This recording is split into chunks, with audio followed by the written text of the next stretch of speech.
Welcome to Week 5, Conservation Biology of a Single Species. So many endangered species, so little money. This statement reflects the number of endangered species listed, 1,889 U.S. and foreign, and the amount of money budgeted for administering the Endangered Species Act, 37 million in 91 and around 146 million in 2009.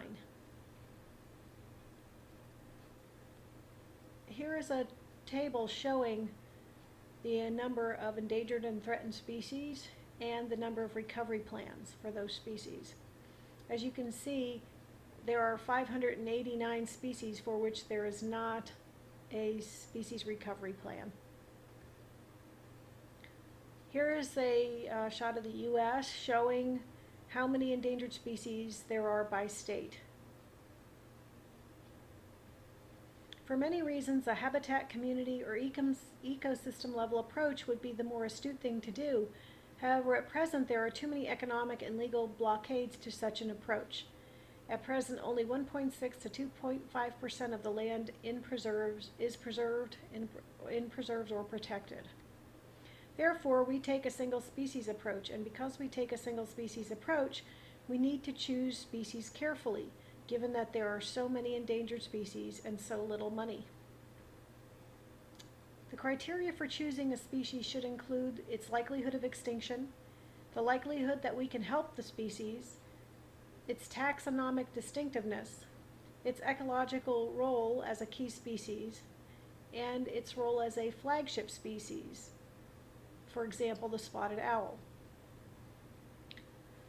The listing process under the Endangered Species Act is one mechanism. The Biodiversity Network ranking under natural heritage is another, often used by states, and IUCN bases their listing process on a previously based population viability assessment analysis. CITES, the Convention on International Trade in Endangered Species, is also a process through which species are listed, and the appendices listed below address trade prohibited, animals and plants where trade is regulated, and then species trade controlled, not necessarily animals that are threatened with extinction globally, such as the alligator snapping turtle in the U.S. Endangered Species Act is a listing by species, subspecies, or population. It begins by the Secretary of Interior and Fish and Wildlife Service or the Secretary of Commerce through National Marine Fisheries Service, and it is initiated at that level or through a petition from some group, a state or federal agency, or a private citizen. The law permits them to list a plant or animal for any of the 5 following reasons. It is there is present or threatened destruction of habitat, overutilization for commercial, recreational, scientific, or educational purposes, losses due to disease or predation, the inadequacy of existing laws and regulations to protect the organism in question, or other natural and man-made efforts affecting its continued existence. Species, subspecies, or populations are listed as either endangered or threatened, and all are referred to as species. An endangered species is any species which is in danger of extinction throughout all or a significant portion of its range.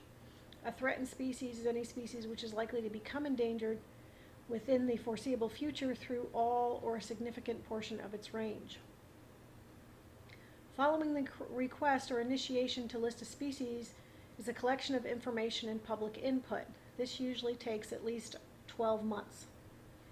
Based on this information, the Fish and Wildlife Service ranks species for listing on a scale of 1 to 12 according to magnitude, high or low probability of extinction, immediacy of threat, imminent or non-imminent, and taxonomic distinctiveness, myopic genus, species, subspecies. The Secretary may not take into account the economic effects that listing may have on the area where the species occurs. Congress felt that listing was fundamentally a scientific question. Is the continuation of the species threatened or endangered?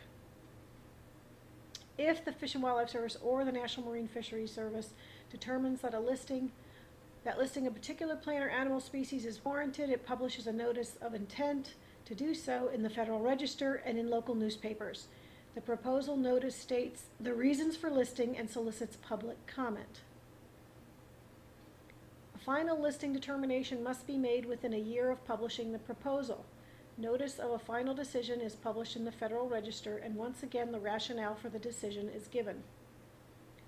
Here's an outline of the procedure of listing species under the ESA. Of course, there are controversies surrounding the way in which taxa are listed. Some have argued that the Act protects taxa that are not truly endangered. Others have argued that by the time many species are officially listed, their numbers are so low that prospects for recovery are poor.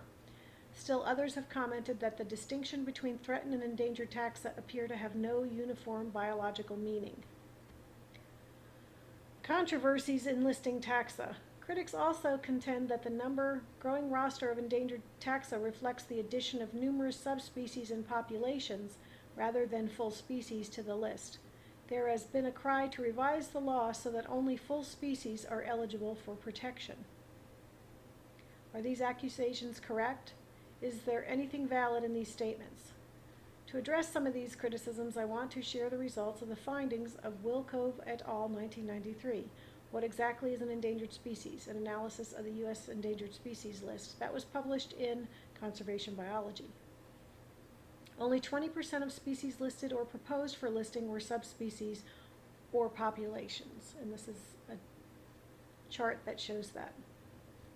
Important to note that the ability to list individual populations is an example of the ESA's flexibility.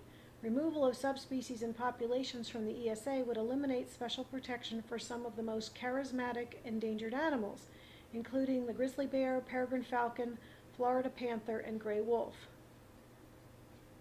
Early intervention is critical to the success of endangered species recovery. Yet their analyses indicate that most species, subspecies, and populations are not receiving protection until their total population size and number of populations are critically low. Population viability analysis also supports the contention that protection is coming too late for most species. For example, the IUCN Captive Breeding Specialist Group recommends that captive populations be established for vertebrate species with wild populations below 1,000 individuals. Vertebrates. The median total population size of a vertebrate at the time of listing, 1,075 individuals, is close to this number. However, the effective population size is often less than a half or as little as a quarter of the total population size, resulting in greater loss of genetic diversity. In invertebrates, the small body sizes and shorter lifespans make invertebrates especially vulnerable to environmental fluctuations. Therefore, targets for rare insects should be an order of magnitude larger than for vertebrates. For plants with a median population size of 119.5 individuals, plants have a low probability of survival or recovery.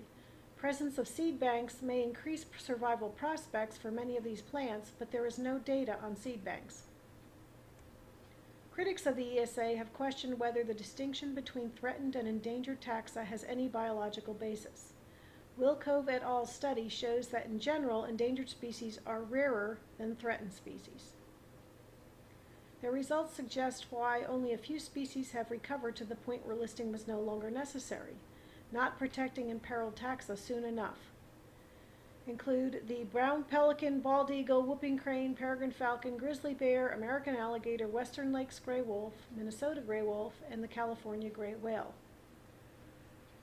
Going back to the issue of the likelihood that we can help the species in question, in this case allocate resources, the Fish and Wildlife Service also ranks species on a scale of 1 to 18 for determining recovery actions. The ranking is based in decreasing order of importance on the degree of threat, recovery potential, taxonomic distinctiveness, and conflict with economic alternatives. This is a chart showing a delisting process that was undertaken for the grizzly bear. Most delisting packages that go forward from U.S. Fish and Wildlife Service include monitoring at the end of the process, in this case 5 years post delisting. Here are some single species conservation resources that you can look into.